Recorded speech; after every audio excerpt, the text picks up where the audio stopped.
TV, Pittsburgh.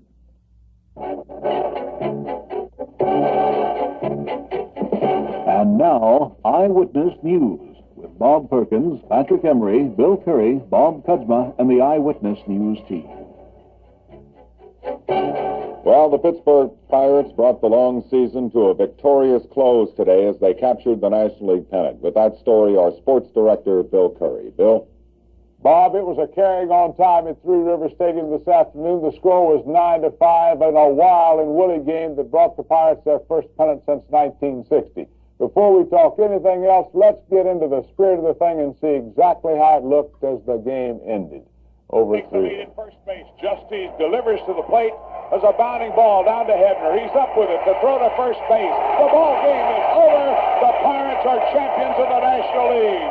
Dave Justice leaps into the arms of Bob Robertson. Bedlam breaks.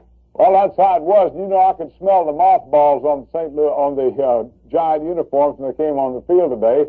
That's exactly where their playing suits will be in the morning. The Pirates are champions. They won the playoff series 3-1, and today's triumph was played before more than 35,000 people at Three Rivers. The score 9-5 was a lengthy thriller. As you saw, Dave Justice was in there at the end. Al Oliver's 3-run homer in the 6th inning sealed the decision. Richie Hebner also homered for the Bucks, continuing his hero's role. Willie McCovey and Chris Spire each hit one in a wild second inning. Bruce Keeson relieved starter Steve Blass after 2 innings and kept the Giants scoreless until Justice came on with 2 out in the 7th. With Gaylord, Perry, and Blass, the starters of the first game going today, the first 2 innings literally exploded in their faces. There's a bounding ball down to second base, booted by Cash, and he throws him out. Safe. Safe at first. Ken Henderson. 1 on, nobody out. The wind is at bat, lashes one into left field for a base hit. Henderson around second, but goes back as Stargell fields the ball and throws it into Dave Cash. Safe at first, Tito Fuentes. Now the batter is Willie McCovey, the cleanup man, the long ball hitter. On 1 out, the pitch to McCovey. There's a base hit into center field. That'll bring in Ken Henderson with 1 run. Here's the play into the plate, picked up by Sanguin. Henderson in, and down on second base, Fuentes holds. Score 1-0. Giants lead in the top of the first. Dave Cash. And he hits it into center field. It's going out, dropping for a base hit. Right out in front of Willie Mays. Dave Cash is safe at first. Cash at first, the pitch to Hebner. He rifles one into right field, and it drops in there for a base hit. Cash is down on second base, going into third where he's being held up. There's a conference on the mound now. Out there to discuss the situation, catcher Dick Dietz talking to Gaylord Perry. Now with ducks on the pond, it's Roberto Clemente. Nobody out and 2 on, bottom of the first. 2-2 pitch to Clemente. Back to the box, over second base. It's a base hit for Clemente. In comes Cash to score, and around in third. He'll be in the score. Standing up, Roberto Clemente is singled to drive in 2 runs and put the Buccos out front by a score of 2-1 with nobody out in the first inning. Spire lifts one deep into left field. Back goes Stargell way back, and it's gone. A home run for Chris Spire. That ties the score at 2-2. Spire is rounding the bases now, having lifted one way over the left field wall. Stargell couldn't do a thing about it. Now Spire comes in with a second Giant run. That's Tito Fuentes on first base. On second base, Ken Henderson. Willie McCovey at bat now, ducks on the pond. Here's the pitch. There's a high hard one, and it's going deep, deep into right field. Clemente watches it as it goes over the wall for a 3-run homer. In to score is Ken Henderson. Coming in now is Tito Fuentes.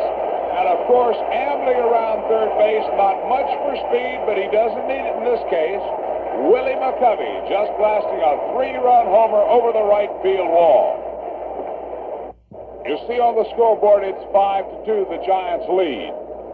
Hernandez safe at first on a fielder's choice with 1 away. Here's everybody's favorite people's choice, Bill Mazeroski, hero of the 1960 World Series. Gaylord Perry looks him over.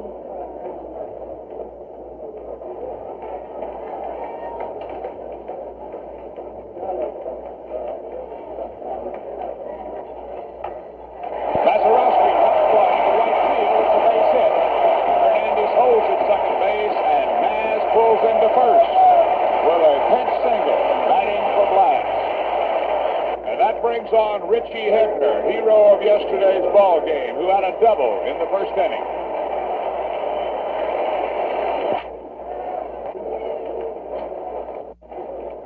Hebner rifles one. It's going deep in the right field, and it is gone.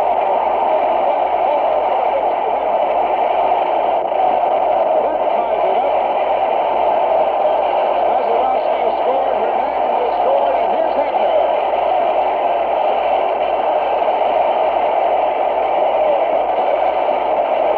The Giants won it, of course, in their big sixth inning, and we'll have film of that sixth inning, the close of the game, and dressing room scenes on 7 o'clock Eyewitness News. The Pirates will...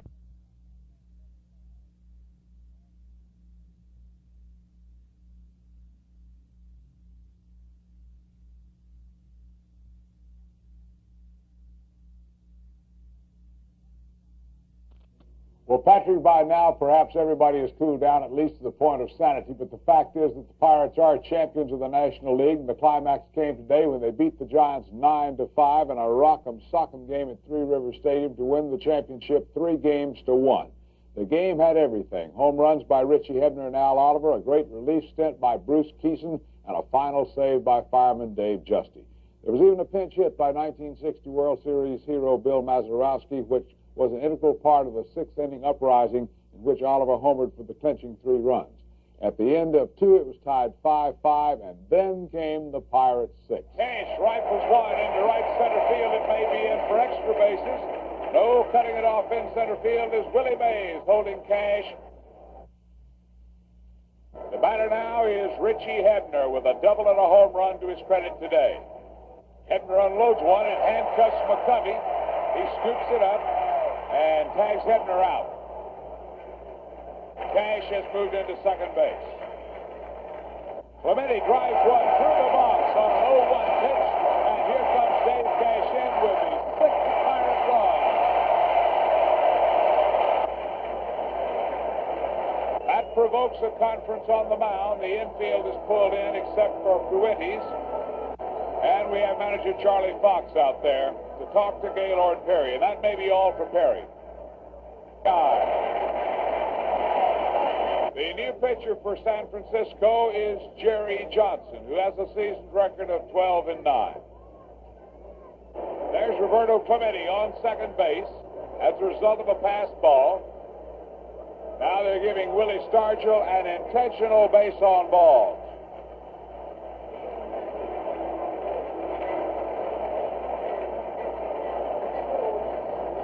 2 out, and he hits one. He's really tagged it. Al Oliver lifts one into the right field stand for a home run. 3-run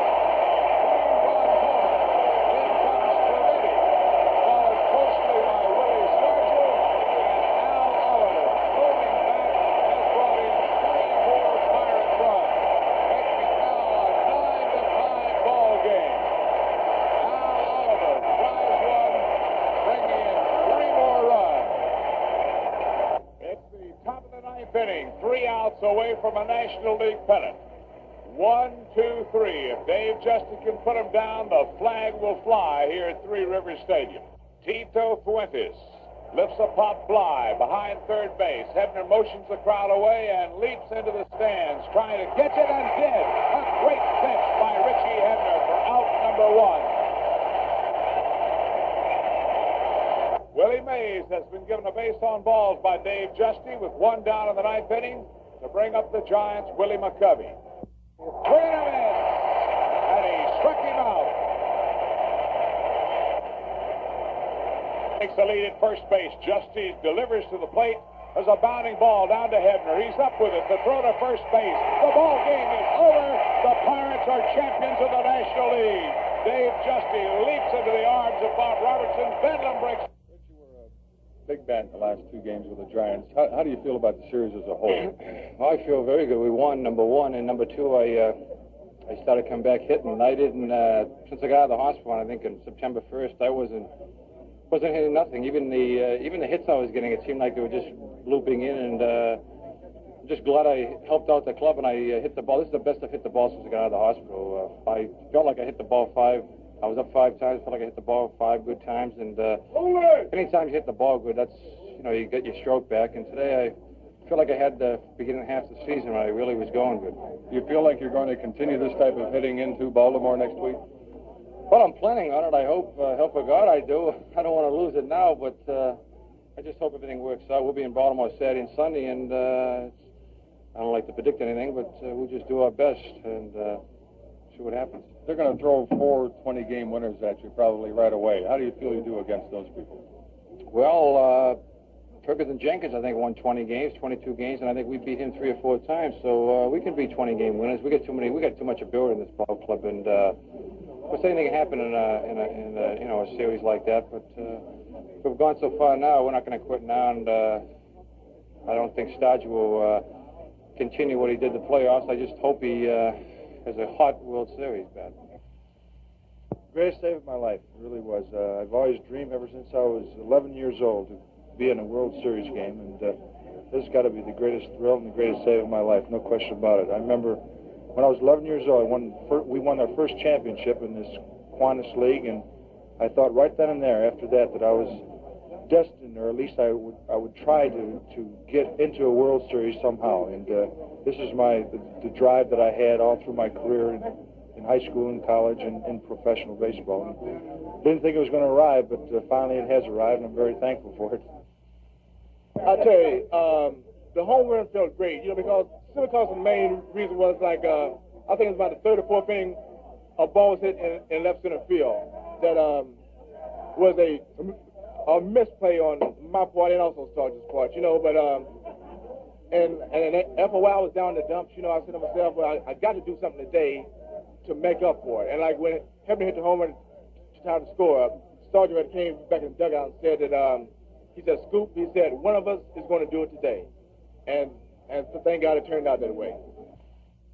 Our interviews today were conducted by Jim Bosch, who did an excellent job.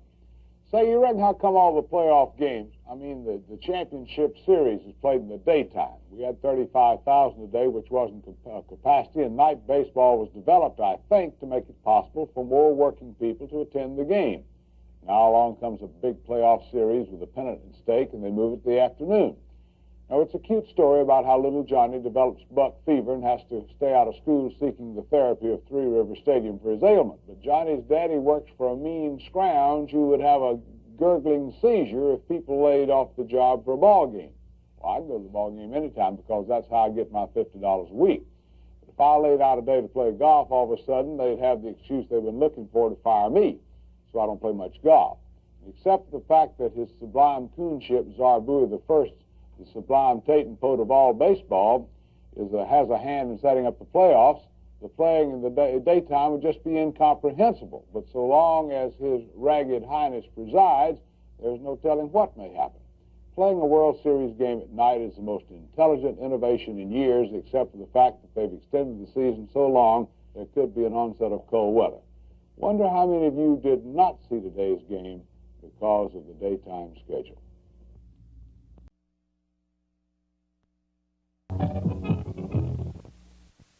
The outstanding player of the series, as Sport Magazine will.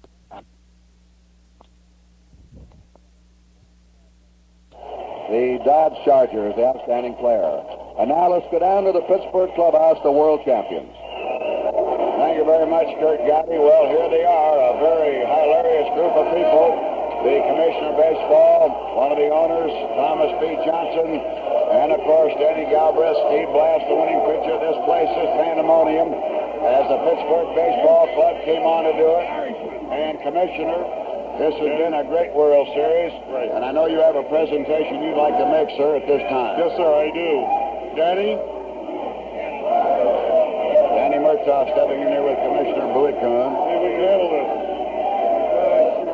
This is the emblematic of the World Championship in 1971, and I think your team has earned it as a championship squad that came from behind to win like champions and beat the Baltimore Orioles, who had been the reigning champions. And I congratulate you and your players and Steve Blass and your whole club. Thank you, Commissioner. And I don't believe there's been a better played series since I've been around anyway. I'm deeply grateful. And Danny Murtaugh, let me step in here for just a moment. 1960, you performed the impossible, and you did it again. Congratulations here in 1971. Thank you, Bob. Steve Blass, who pitched such a great game. Steve, coming in here with Chairman of the Board, Mr. John Galbraith. Steve, I know you just can't express yourself emotion-wise. You're all wrung out. I don't know what to say. This is the biggest thrill that could ever happen. I don't believe it. From skinny kid from Falls Village, Connecticut. Well, not so skinny out there. You showed them all there was to show them, Steve. And was there any one moment in that ball game that had you really worried? There were several. One when they had the two men on, and then one hanging slider I threw to Davy Johnson that he popped up, but he missed the pitch. I can't believe how many people have this kind of an opportunity. Well, you rose right to the occasion, and here with me right now, the greatest right fielder in the game of baseball, Roberto Clemente. Bobby, congratulations on a great World Series. Thank you, Bob. And before I say anything in English, I would like to say something for my mother and father in Spanish. En el día más grande de mi vida, para los nenes la bendición mía y que mi padre me eche mi bendición en Puerto Rico. Mr. and Mrs. Clemente, we love them too. Yeah, I understood you. Now, here's the chairman of the board, Mr. John Galbraith. I know how thrilled you are, Mr. Galbraith. I can't say anything other than it's magnificent. Just magnificent. Danny will do the talking. Yes, and here's the president of the ball club, Danny Galbraith. Danny, well, as the president of the club, you now have come in like your father before you, 11 years before he won the championship as the president of the club. Now you're the president. I know that you can go home with this one and really feel happy. Well, Bob, it's a great heritage to follow here with Dad. And the way these boys fought back, I think, shows the class of a real winner. And I'm so happy for all of them, as well as the folks back in Pittsburgh that have been supporting us all the way. And there might be some rip snorting in Pittsburgh. And it's under the mayor, Pete Flaherty.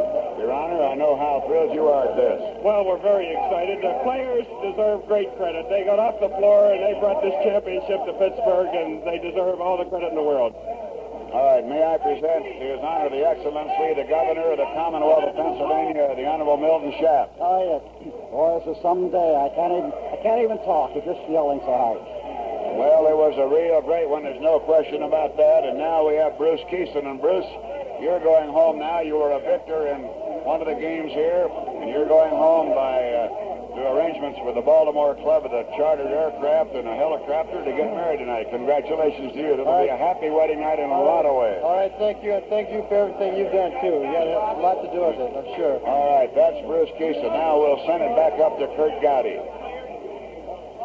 All right, and the jubilation continues in the Pirate Clubhouse. Of course, quiet disappointment over there to Baltimore in their clubhouse, but a team that 3 years in a row has won 100 games. And I agree with Danny Murtaugh. This is one of the best World Series we've had in a long time. Again, Pittsburgh pitching. After Doc Ellis, their 19-game winner, was Derek. They didn't use him the rest of the series. And with 8, 10, 12, 15-game winners, they allowed in that last 5 games only 8 runs and just 21 hits in the last 5 games of the series. Blass and Keeson and Briles, all of those fellows pitching great ball. And, of course, Clemente, Sanguin in the hitting department. A tremendous series. And Baltimore nearly pulled it out again today when they came up with a run in the 8th inning. That was their big bid, but they couldn't tie it up. And Blass very strong in the 9th inning.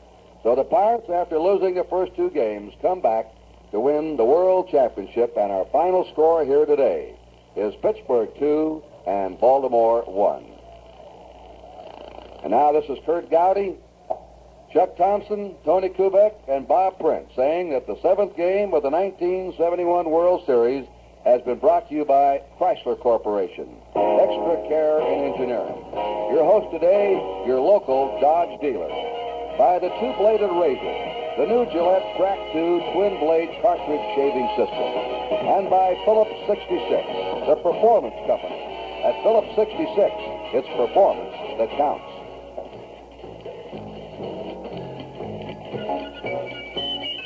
Now stay tuned for football, either Cleveland at Cincinnati or San Diego at Denver, right after station identification, right here on NBC.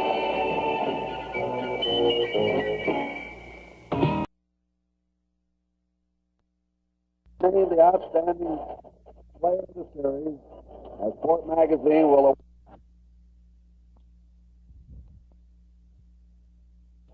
The Dodge Charger is the outstanding player.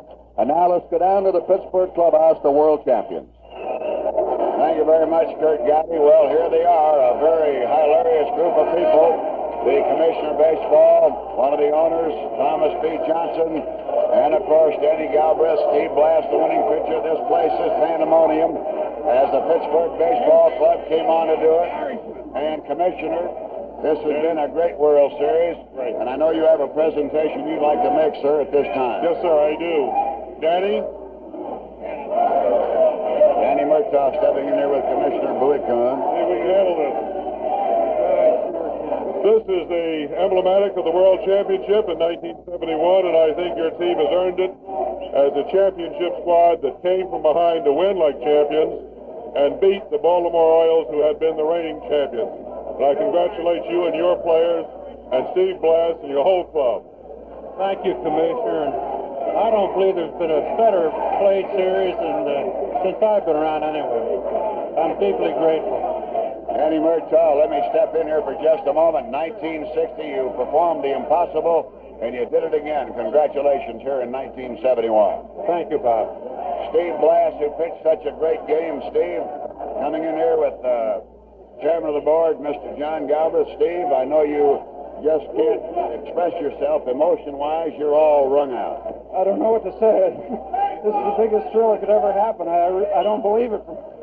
Skinny kid from Falls Village, Connecticut. Yeah, well, not so skinny out there. You showed them all there was to show them, Steve. And was there any one moment in that ball game that had you really worried?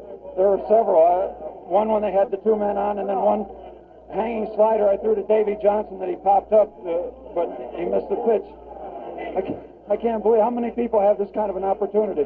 Well, you rose right to the occasion.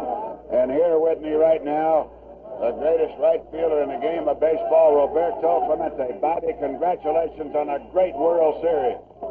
Thank you, Bob. And before I say anything in English, I would like to say something for my mother and father in Spanish. En el día más grande de mi vida, para los nenes, la bendición mía y que mi padre me eche mi bendición en Puerto Rico. Mr. and Mrs. Clemente, we love them too. Yeah, we understood you. Now, here's the chairman of the board, Mr. John Galbraith. I know how thrilled you are, Mr. Galbraith. I can't say anything other than magnificent. Just magnificent. Danny will do the talking. Yes, and here's the president of the ball club, Danny Galbraith. Danny, well, as the president of the club, you now have come in like your father before you, 11 years before he won the championship as the president of the club. Now you're the president. I know that you can go home with this one and really feel happy. Well, Bob, it's a great heritage to follow here with Dad. And the way these boys fought back, I think, shows the class of a real winner. And I'm so happy for all of them, as well as the folks back in Pittsburgh that have been supporting us all the way. And there might be some rip snorting in Pittsburgh. And His Honor the Mayor, Pete Flaherty. Your Honor, I know how thrilled you are at this. Well, we're very excited. The players deserve great credit. They got off the floor and they brought this championship to Pittsburgh, and they deserve all the credit in the world. All right, may I present to His Honor the Excellency, the Governor of the Commonwealth of Pennsylvania, the Honorable Milton Shaft. Oh, yes. Boy, this is some day. I can't even talk. It's just yelling so hard. Well, it was a real great one. There's no question about that. And now we have Bruce Keeson. And Bruce, you're going home now. You were a victor in one of the games here, and you're going home by do arrangements with the Baltimore Club with a chartered aircraft and a helicopter to get married tonight. Congratulations to you. It'll be a happy wedding night in a lot of ways. All right, thank you, and thank you for everything you've done, too. You had a lot to do with it, I'm sure. All right, that's Bruce Keeson. Now we'll send it back up to Kurt Gowdy. All right, and the jubilation continues in the Pirate Clubhouse. Of course, quiet disappointment over there to Baltimore in their clubhouse, but a team that 3 years in a row has won 100 games. And I agree with Danny Murtaugh. This is one of the best World Series we've had in a long time. Again, Pittsburgh pitching. After Doc Ellis, their 19-game winner, was Derek. They didn't use him the rest of the series. And with 8, 10, 12, 15-game winners, they allowed in that last 5 games only 8 runs and just 21 hits in the last 5 games of the series. Blass and Keeson and Briles, all of those fellows pitching great ball. And, of course, Clemente, Sanguin in the hitting department. A tremendous series. And Baltimore nearly pulled it out again today when they came up with a run in the 8th inning. That was their big bid, but they couldn't tie it up. And Blass very strong in the 9th inning. So the Pirates, after losing the first 2 games, come back to win the World Championship. And our final score here today is Pittsburgh 2 and Baltimore 1. And now this is Kurt Gowdy, Chuck Thompson, Tony Kubek, and Bob Prince saying that the 7th game of the 1971 World Series has been brought to you by Chrysler Corporation. Extra care in engineering. Your host today, your local Dodge dealer. By the 2-bladed razor, the new Gillette Track 2 twin-blade cartridge shaving system. And by Phillips 66, the performance company. At Phillips 66, it's performance that counts.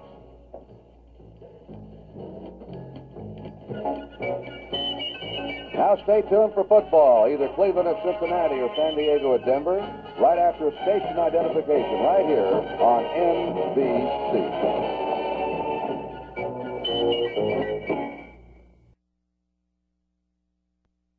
Good morning, I'm Richard Stewart. This is Rockin' Stereo. Up to second base. They throw for the out, and a run scores. They get a great break on the ball bouncing off his glove up into the air where Sperring could get to it. If Russell doesn't get a hold of it, it's all over. Now here's Bobby Robertson. And the fans hope he can do it again. I'll tell you, if that ball is up over Russell's head by about 1 more inch, the Pirates would have tied the game. There's no way they could have gotten to it. The out on Parker goes 1, 4, 3. Delaunay scoring, and Sanguin's at third. And Bobby Robertson, the hero of last night's game, with a 2-run homer standing in. Batting at .230, 16 homers, 48 runs batted in. Seems like every game this month has gone this way, or the last month of the season. Yep. Been thrilling baseball.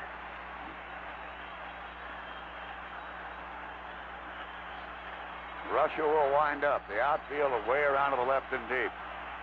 Pitch to Bobby Robertson. Swing and a miss. Strike 1 on the slider. Chicago leading 4-3. Here in the 9th inning with 2 down and Sanguin at third. The Bucks need an errant play or a base hit to tie it up.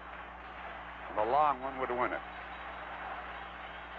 Russell in the windup, the 0-1 pitch.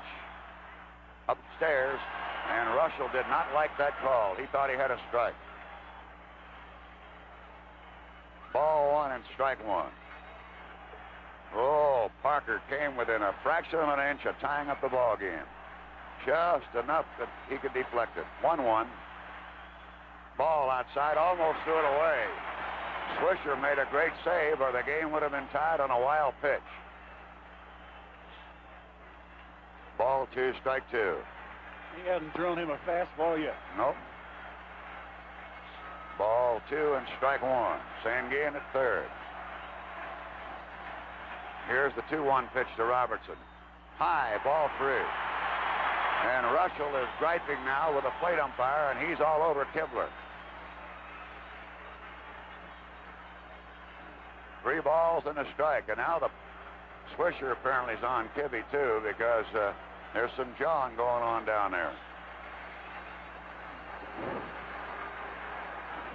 3 balls and a strike.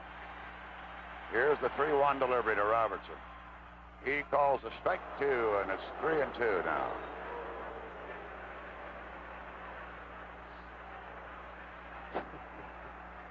Well, I want to tell you, this is quite a ball game. Sure is.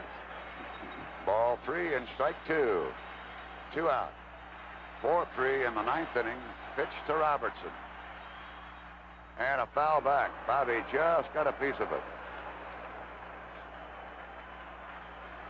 Russell opened up the inning by walking Zisk and Sanguin. Kirkpatrick bunted beautifully and just missed a base hit by a gnat's eyelash. And that's where the story of this game is now. Then Parker, batting for Tavares, hit a chopper back over the mound, and Russell just got enough of it to deflect it over to Sparing for the out as the run scored. Here comes the 3-2 pitch to Robertson. And it's another foul ball. No, he missed it. There's score from Sanguin to throw to third. It's Robertson. The ball goes into right field. We've tied the game. Robertson going to second base. Well, how about that?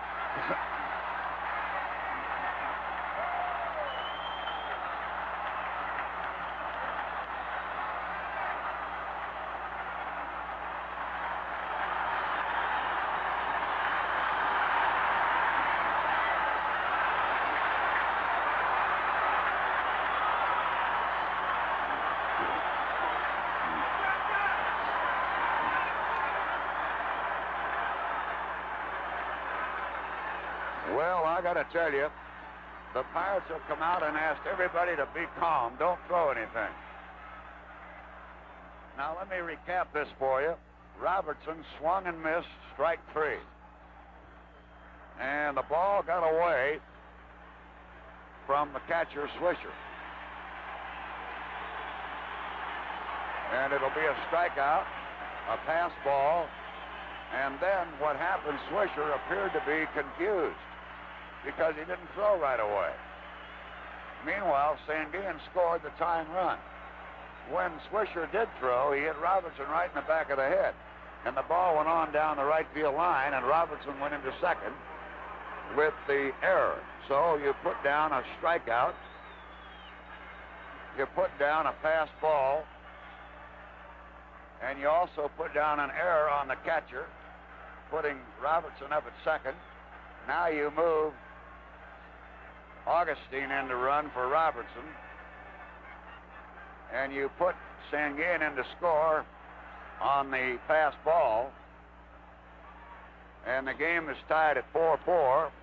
And the winning run is out at second. And there's a big conference going on. I think they're trying to say that Robertson was running out of the baseline again. But he was running right smack dab down the line. And there's no way in the world you're ever going to be able to talk him out of that. You can talk till heck freezes over. But the fans started to throw things, and the Pirates came out right away and put their hands up and said, hey, now don't get us fouled up in this game. Now all the Cubs are out in the center of the diamond with the umpires, the inning you've ever witnessed. Or at least I've ever witnessed. And I've been in this game 30 years. Now Augustine at second.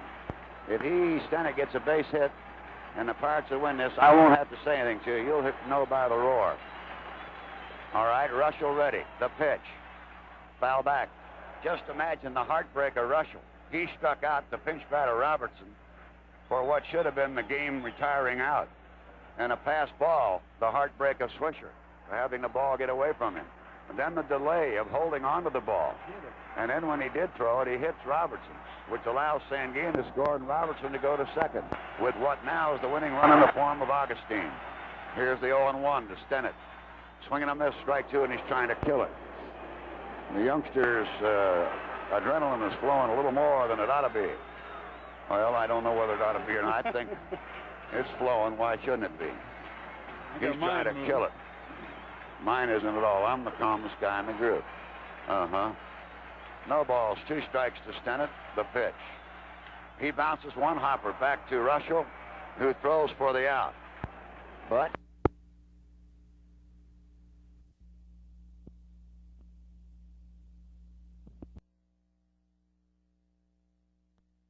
we've had 1, 2, 3 double plays.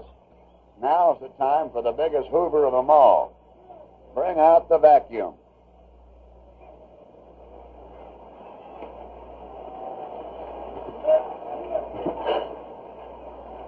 Hit one on one hop down to Cash. We're not even holding on Torrey. Ball. 1-0.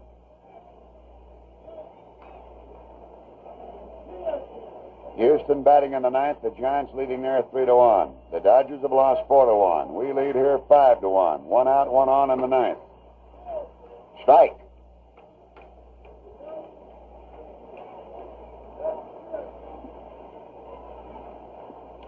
1 ball and 1 strike.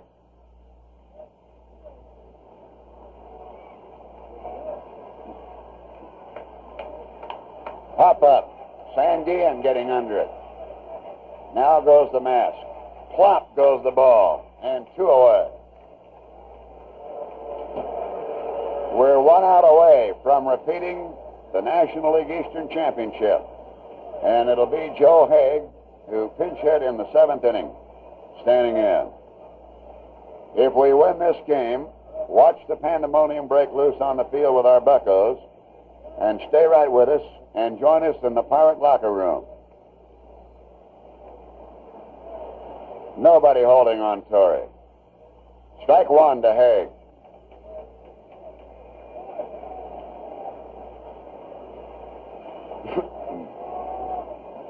Pittsburgh 5, the Cardinals 1, 2 down in the 9th. And a bouncer to Bobby Robertson. We got him all the way. We're the champs.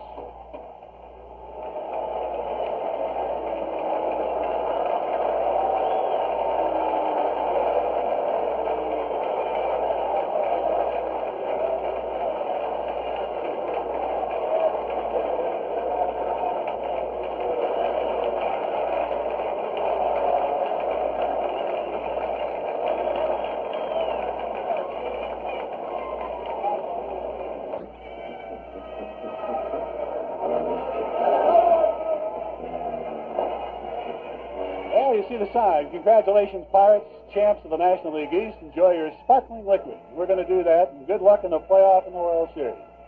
Well, the Pirates, if you'll pardon my natty attire here, no coat on, but when you win an Eastern Division title, you can do a lot of things, and we're going to do it tonight in St. Louis. Great pitch ball game tonight by Luke Walker. And if you had to figure that the Pirates were going to win a ball game, it would not be against Bob Gibson. He's a tough money pitcher. He's having a great year, and of course, he no-hit us in Pittsburgh, beating us easily 11-0. But it wasn't to be tonight. The Pirates went out after him, got a run in the 1st inning, another in the 4th inning.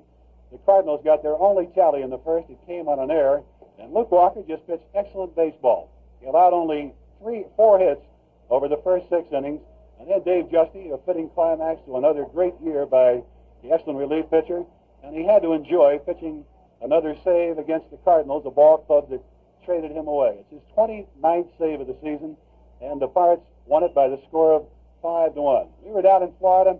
We were trying to figure out how many wins it would take to win the Eastern Division title in the National League, and somebody said about 93, and they couldn't hit it any better because that's exactly what it took. Pirates won their 93rd tonight, or the 94th rather here tonight, and of course gives us the National League Eastern Division title. That's the 2nd year in a row and the only ball club so far in the National League that's been able to be a repeat winner. Couldn't say enough about the great defensive work of Dave Cash, who turned in a couple of good double plays, and also Jackie Hernandez. And you look over this season, I think Murtaugh did a better job this year handling ball players than he had last year, for the simple reason that last year we had pitching problems. You're losing only a guy that pitches or works once every 4 or 5 days. But with infielders, we lost, say, Hebner for a while, Gene Alley, Dave Cash. We really had our problems, and Murtaugh had to manipulate, and he would confess it was a tougher year of managing this year. But we're going to enjoy it. We're going to celebrate tonight in St. Louis, and we hope you celebrate in Pittsburgh, too. We look forward to seeing you when we get back for the playoffs. It looks like it's going to be San Francisco. Are we ready to go down to the bubbly stuff? All right. That winds up Pirate baseball for tonight. Be with us again on Friday, September the 20th. In there and did the job, and Doc Ellis is here. I want to say that you went right out there tonight, Dave. You bowed your neck and you strapped it right on him. Bob, I couldn't get the ball fast enough. You know, it's one of those days where give me the ball, and I just wanted to throw as quickly as I can. I knew I had my rhythm. I just knew it was a matter of time, and of course we got big runs there in the 7th inning, and I just knew it was all over. One of those things. Same kind of feeling I had last year with the last game against the Mets, you know, when there was a ground ball hit back, it hit me, and I thought it was going to go, you know, somewhere where we couldn't handle it, and it just popped in my glove. Same kind of thing, you know. I just knew we were going to we were going to come out on top of this ball game. I just knew it. Well, you had a great team effort all the way, and we got Doc Ellis over here. I want to get Doc on in just a moment. We'll return to Pirate Baseball 71 in just a moment after this break on the Pirate Network. The jubilation around first base, and here are two of the fellows that just did what everybody else in the ball club would have had to be done. Doc Ellis, last night, while you didn't win, you had great stuff. How's your arm feel? Well, my arm feels real good. It's not swollen at all, and I think I'll be able to come back Sunday. Well, all right. In New York. That'll just be a little bit of a tune-up for you to go right into the championship series. Well, we're ready now. Well, I think tonight was a real big game for a lot of ways, but all season long, you guys did the job, Doc. That's the most important thing. Yeah, I feel that this is our year. We had. Thanks a lot. I feel that this is our year this year because last year we didn't have any experience in championship play, and I think it hurt us. But now I think we can go. I think we can go. Right on with Doc Ellis and company, right? Right on. Well, Willie started a lot. In his orchestra. I see, Willie, that you've already been in the shower. What did they do? Have to pick you up bodily and bring you in?